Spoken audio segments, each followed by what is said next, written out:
भाई रे का रे? सुने में आइल दुपट्टा कत्ल करता, कजरा कत्ल करता और हनिये से लोग मरता। ई जहर का करी रे भाई? फिर अब तो जहर के फैक्ट्री बर्बाद हो गई पार्टनर। न खेसारी लाल यादव जी के का नाम बना कि दुपट्टा कत्ल करता। अरे सार तू नहीं अगर दुपट्टे कत्ल कर दी तो काटा बंदूक जहर के पुड़िया उ का करी? उ तो बर्बाद हो जाइए। एक तो सुनते नहीं आजकल पार्टनरवा चोर हो गइल बा। वो महत चोर हो गइल बा। आगे वीडियो देखा जाए, यो गानवा चोरिए के हो पार्टनर। ओढ़निया कत्ल करे बबुनी, ओढ़निया कत्ल करे बबुनी।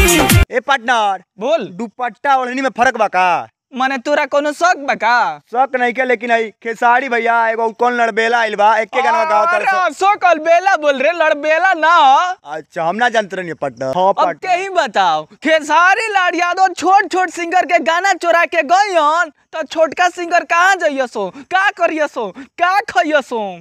जानते रे पार्टनर का रे? एकरा बेटी पे पर गाना आई रहे, हाँ जटिया गई रे बुरी, झटिया गइल रहे। हाँ, ना खिसियाला ते तरह बुझाला जैसे टिस्मा खान हो। हाँ कोनो बात बोल दे ना, बेटी पे गाना आई रहे, सुन ले रहला? सुनले रहनी पार्टनर, इतना बौखियात रहे, बौखियात रहे। लेकिन बिहार के जनता कह के लेलस नु तो ठंडाइयो गइल। हो जेबा ठंडा, खइबा जब गरम गरम अंडा।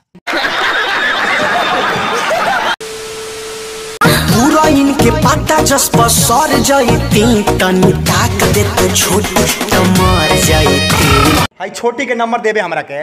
उ हम तो तोरा के दे देम, लेकिन करबे का ओकर नंबर? जब हमरा मरे के मन करी ना, एकरा के एगो फोन करे, आइया या ताक दी, हम मर जाए। हाँ तब मर जो कहाँ से कि अब तो ई धरती पर बोझे बन के रह गइल बारे। अब पार्टनर एगो बात तोहन लोग बताओ जा, साला छोटी के तकले से गोलू गोल्ड मर जाता रह। तो एगो काम करा जा, जल्दी से टपको जा ताकि हमनी के भी आवल जा और साला भोज में दही चिवड़ा चापल जा।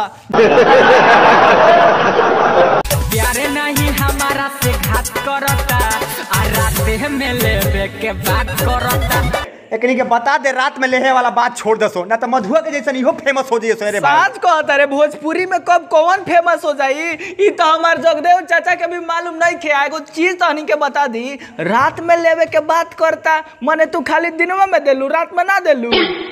प्यार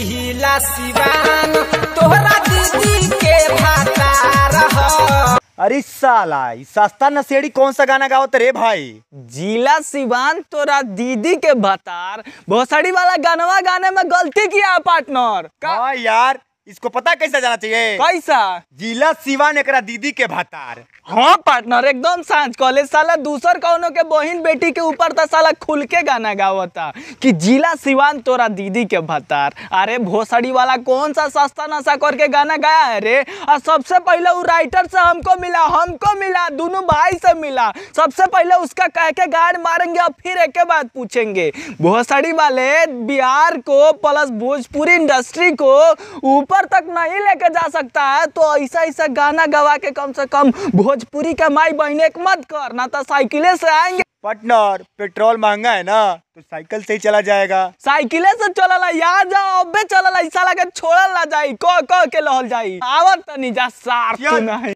चल बोजड़ी के बस यार, ये वीडियो अगर आप लोगों को पसंद आया तो प्लीज यार इस चैनल को सब्सक्राइब कर देना और वीडियो को लाइक जरूर से जरूर कर देना, क्योंकि आप लोगों के फन के लिए, आप लोगों के मनोरंजन के लिए दोनों भाई बहुत ज्यादा मेहनत कर रहे हैं। पर डे एक वीडियो अपलोड करने की कोशिश कर रहे हैं, तो आप लोगों का आन बान दान और आप लोगों का भी कर्तव्य बनता है कि भैया जी चैनलवा को सब्सक्राइब कर दीजिए, वीडियो को लाइक कर दीजिए, नीचवा को कमेंट करके बता दीजिए कि वीडियो बना तो साला बना कैसा है। आप लोगों के कमेंट का दोनों भाई का बहुत ज्यादा इंतजार रहता भाई। तो बस मेरे भाई लोग, वीडियो पसंद आया तो चैनल को सब्सक्राइब कीजिए, वीडियो को लाइक कर दीजिए। हम लोग मिलते हैं हमारे अगले वीडियो में, तब तक के लिए भाई जय भारत, जय भोजपुरिया।